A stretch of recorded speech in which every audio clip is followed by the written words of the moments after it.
In the next few lectures, we're going to talk about some applications of the linear algebra ideas that we've already developed. In this lecture, we'll talk about applications to economics. Specifically, we're going to look at something called an input-output model.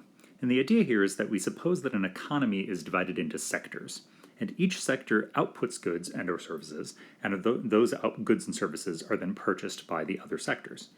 And so the idea is that there exist equilibrium prices that can be assigned to the total outputs of the various sectors in such a way so that the income of each sector exactly balances its expenses.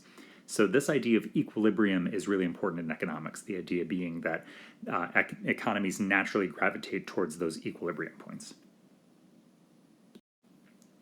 So let's start with a simple example here. We'll have an economy that has three sectors: coal, electric, and steel. And so the way that we read this chart here is that the coal sector, it consumes everything that's on this row of the table. So the coal sector consumes none of its own coal, it consumes 40% of the electricity that is produced, and it consumes 60% of the steel that is produced. The electric industry consumes 60% of the coal that gets produced, it consumes 10% of its own electricity, and it consumes 20% of the steel that's produced. Notice that the rows don't have to add up to 100%, but the columns do.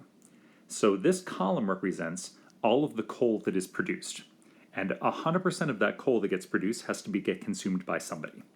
And this column represents the electricity that's produced, and 100% of the electricity that gets produced has to be consumed by somebody. So we're assuming here that there's no leftovers, there's no waste. Same for steel. 100% of that steel that gets produced has to get consumed by somebody. So the rows may not add up to 100%, but the columns in this model do have to add up to 100%. Now, for notation purposes, let's just let P sub C, P sub E, and P sub S be the total prices of the outputs of coal, electric, and steel, respectively. So that means that when the steel industry sells all of its steel, the total amount of money that that steel gets sold for, that's what we're calling P sub S.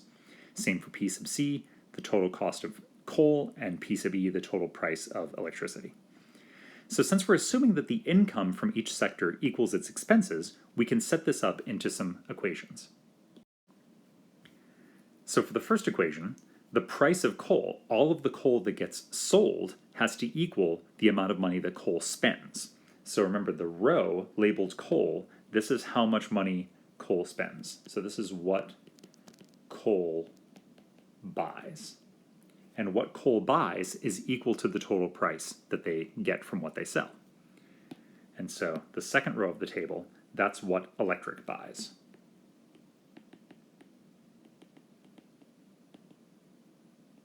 And similarly, the third row of the chart is what steel buys.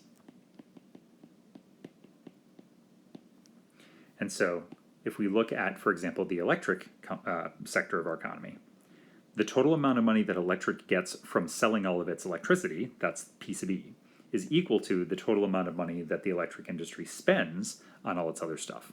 That's all that second equation is telling us, and the first equation and the third equation are similar. So here we have our system of equations. Notice, though, that it's not set up in the normal form that we have. Normally we have all of the algebraic terms on one side and any constants are on the other side of the equation. So we can rewrite these equations in that form. We'll just subtract everything that's on the right-hand sides of each of these equations and move them over to the left-hand side. So this first equation, P sub C equals 0.4 P sub E plus 0.6 P sub S. When we subtract those two terms from the right-hand side, we end up with P sub C minus 0.4 P sub E minus 0.6 P sub S equals 0. And we do the similar thing for the second and third equations. And notice that this is a homogeneous system of equations. All of the right-hand sides are all 0.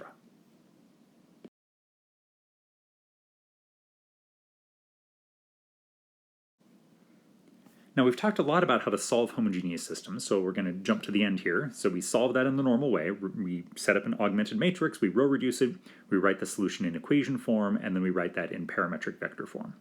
So it turns out that P sub S is a free variable, and that's the only free variable that we have. So the solution is the span of this vector 0.94, 0.85, and 1.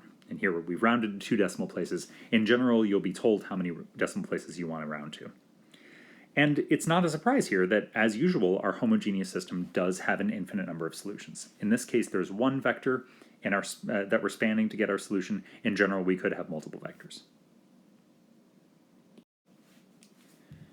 So since we have infinitely many solutions, we would need additional information to know which particular solution would be true for this economy. So that additional information would essentially be the values of the free variables.